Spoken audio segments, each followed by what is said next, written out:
Hi guys, my name is Meads. This is going to be a review for the real great GP01 Zephyranthes. And I actually got this from a good friend Patrick. I think he just likes the box art.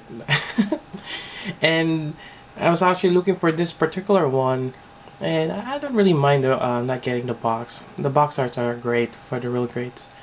So I bought the kit, I assembled it. It's really great. I built the ARC-78, the first one, and I've been building along. I built the Strike Gundam, the Destiny, and finally this. And actually the real grade line has progressed quite substantial since the ARC-78. They made quite a bit of improvements, which makes real grade a lot easier now and less of the headache that we've experienced firsthand. So here's the Zephyranthes, really amazing real grade. There's still a few flaws. Well, I wouldn't call it flaws, but it's just inherent issues in terms of the complexity or how it's engineered. And yeah, but nonetheless, it's great. Also, actually, I just want to share that GP01 at first, it's not one of the Gundams that I want to get. Actually, I like the design of it somewhat, but at that time when I was first starting out or getting back to Gundam, I actually look at the SD heads, and for some weird reason I found that GP01's head a little too simple, or kind of a little off. I was looking at the vents for the GP01. The vents is actually on the SD, just a black section here. I like the vents that you see on the ARC-78 and the other Gundams, or even the Strike Freedom. And I think that makes it the whole a unique aspect of the Gundam map. Again, this is in perspective on collecting SD Gundams. So that kind of pushed me away of getting the GP01. And also that full Burnian with that kind of crazy backpack. I'm not too fond of that. But after a while, I look back on getting this real grade, and they actually have vents, just not as you can see on the instruction manual. It's subtle, but it's there, and I thought about it, it's not bad. And I actually like the knee design of the GP01, and overall it kind of does look like an ARC-78, just a little bit more streamlined. Hence, I went back and grabbed it. So I'm really happy of getting back and enjoying the design of GP01. Right, so I just want to show this before I add the stickers or the decals. Actually, for this guy, you get this much. It's not much compared to the other ones. I think the ARC-78 has, or even the Strike Gundam has quite a lot more. But this one, it's substantial. And actually, I also got the full Burnian from Patrick, so I will build that eventually. And I might have more because you have all the armor pieces. Alright, so that's it. Sorry for the long introduction, but I'm gonna cut this off here and apply the decals and panel lining, and I just want to share the difference between before and after.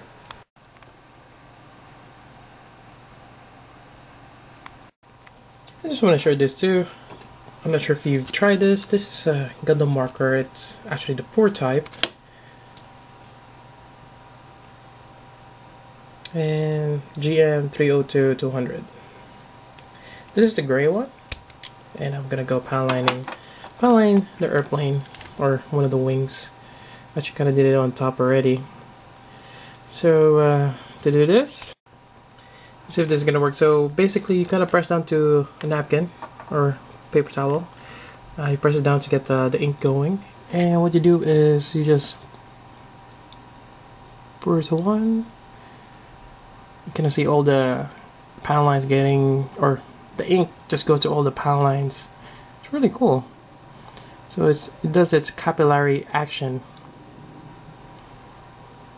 And maybe a little bit more here. And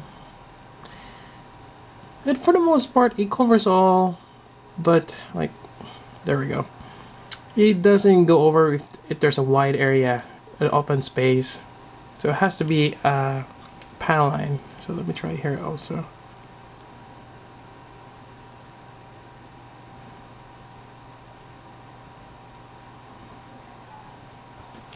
and also gravity.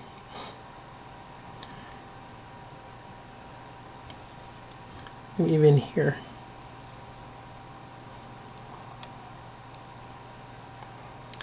It's really makes panel lining a lot easier and fun. And there you go. But you might be still using the conventional, actually let me get a cap here. Conventional Gundam marker, again for the open spaces. Now what you're gonna do next is clean up the excess, and you just get your Q-tip or cotton swab, that's the proper term. And you just rub, rub the excess.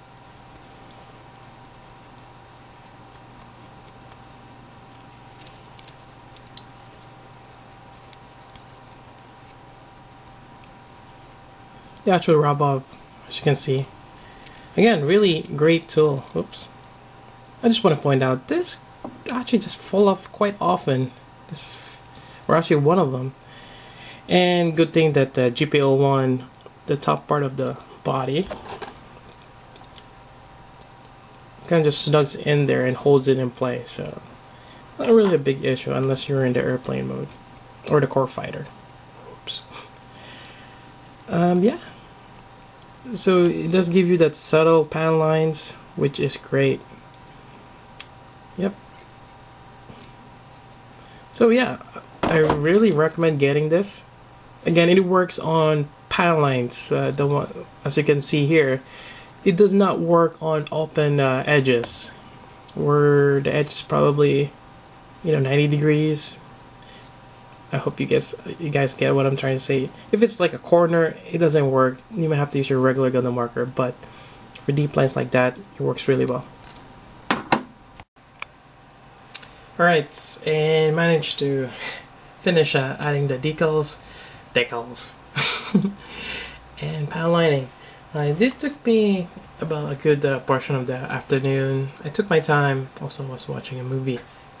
So it's actually one of those just relaxing. I like to build Gunpla, yeah, on weekends.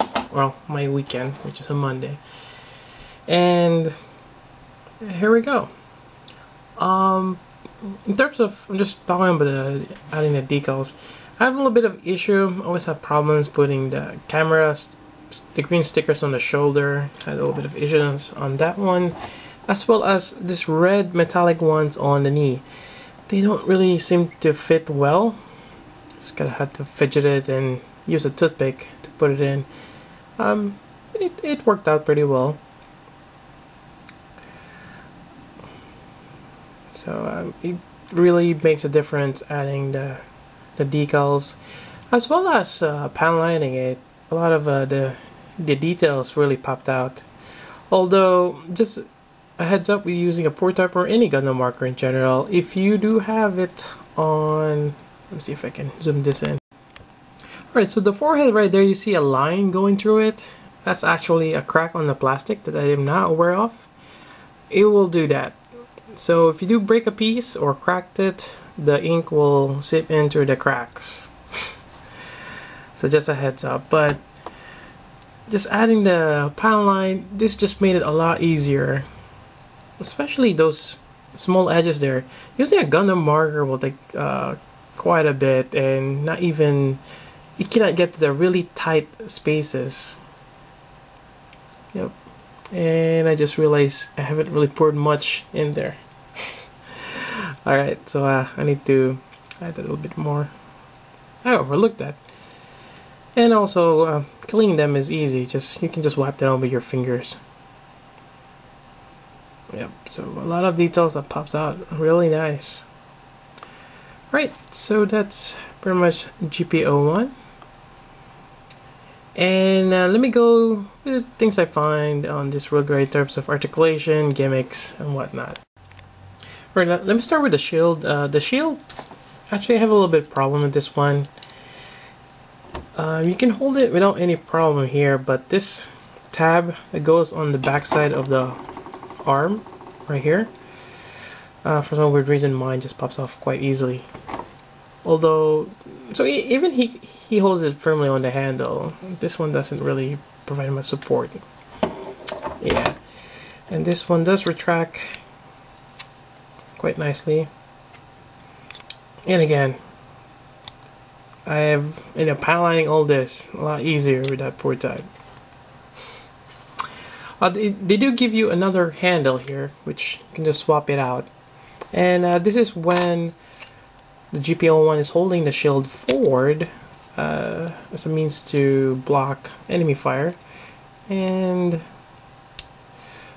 this one's a little bit more firm, so it doesn't slide it down, and you don't really need this arm mounting part here, so you can hold it forward as opposed to using the real great hands, which at times they're great, but they can be flimsy. And I'm trying to take it out. There we go. Put it there. Actually, it might be better to. There we go. Put the hand first before putting on the shield. Now, yeah, some way to cover. And did I miss a sticker? I don't think there's a sticker on the scope. Also, same thing with the right hand. For the, you do have this, and it's more of a solid piece. And I think just previously, from previous real grades, there's always that problem holding the weapon. So it's nice that they've added that. Although I didn't have any problems using the real grade hands. Take this out. Same thing with beam sabers. You actually get 4 of them, and you have 2 here, which doesn't have this tab. So if you want to hold it, you're gonna have to use the roller grade hands and put the tab right in the middle, like so. And there we go. I didn't actually remove the beam saber effect yet, but you get the idea. That's quite great. Alright, so other than that,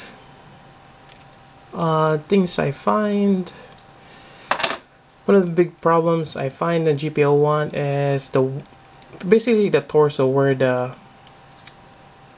core fighter is. This can tend to pop off, although for some weird reason now it's sticking. I think you just gotta put it the right way, which it's kind of hard to explain, but yeah, I mean it's holding in place right now.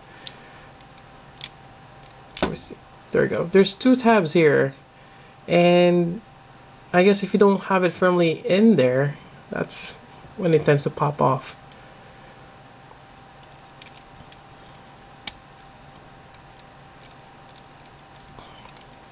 Yep, no problem. Alright, so in terms of waist, you do have a good waist. And one thing I find out, the new real grade frame, it's different from the first one. The first one's all together.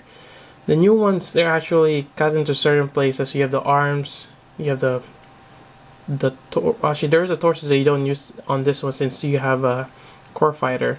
Then you have the legs, the waist. It's kind of interesting. Now, gimmicks. You have the knee band, which is a separate armor, and even then you have the pistons. It doesn't really show well here, but there's actually a piston there. It's right. Yeah, it's not showing, but it's actually pistons, which is cool. And this part here moves also, this front part. It's really nice. A lot of inner details, and just the way it's built, really cool.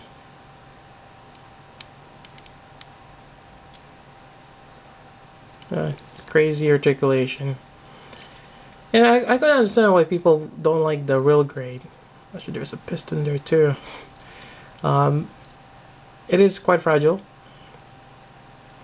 and it's just a small. It's just in a smaller frame, but if you, yeah, I guess if you take your time, it's actually quite enjoyable.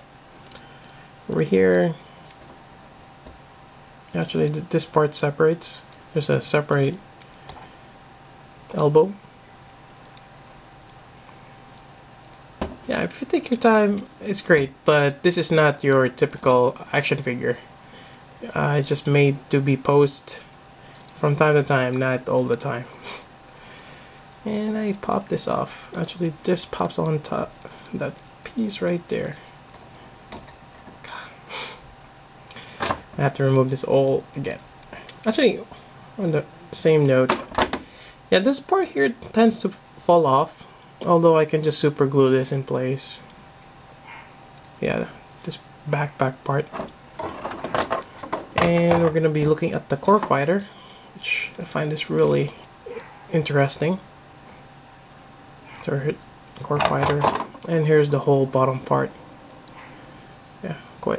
Yeah, really interesting. I wonder if, see, I kind of wish they did just have like a block that you assemble. I think they did that for the RX-78, but on this one you don't, so you can display the core fighter separately. Although if you have the full Burnian, I guess you can. You don't really need the GP01. So let's just put it here.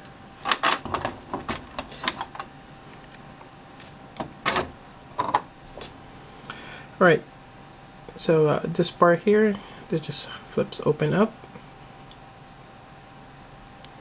You close the hatch here. This moves forward, you close this one too. You open the fins here. The veneers are actually movable on their own. You can move them.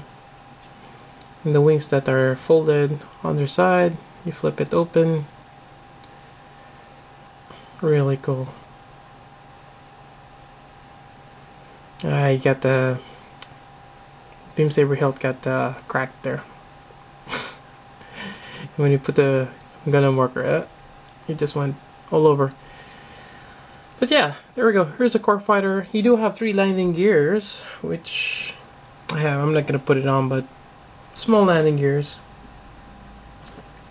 Also, I found that, actually getting back to the rifle, or am I finished here? Oh, one thing I forgot. This part here tends to fall off easily, but the other one doesn't. I don't know if I cut off a nub or some piece to hold it in place. My guess is that, but it does fall off. But when I put it inside on the torso, actually the top part holds it in place, so not really a big problem for me. Another thing you notice, this piece right here, it's like a folded beam. It's kind of odd, but it actually goes here, and I'm not too sure what this is. Is it a way to just, it's like a axe or something? But it's a given gimmick. It's probably something from the show. I have not seen. I think it might be a OVA for GP01, but I haven't seen him use that. A little handle here. This one's swappable. You actually have 4 of them, and 2 of which you can mount on the shield. Yeah, I think that's about it for this review. I just noticed this. Another thing that I find doesn't quite work well is this yellow piece right here in the middle. And you're supposed to slide it in, but as you can see, it's almost sticking out. It doesn't quite stick well. So I might have to use a little bit of super glue there for it to stick. And it might be one of the things that might fall off. So just a heads up, I'll glue that in place. And that's pretty much it for the review. If you have any questions, let me know. But again, I highly recommend getting the drill grade GP01 Zephyranthes, as well as getting the Gundam marker prototype. This is amazing. Again, this works really well on deep panel lines, not so much for corners. But you can still use it the same way. And again, they just rub off easily, either with a cotton swab or with your fingers. Yep. just kind of like your regular Gundam marker. And that's pretty much it. If you have any questions, let me know, and otherwise I'll see you guys on the next video. So until then, this is Meads. Thank you for watching.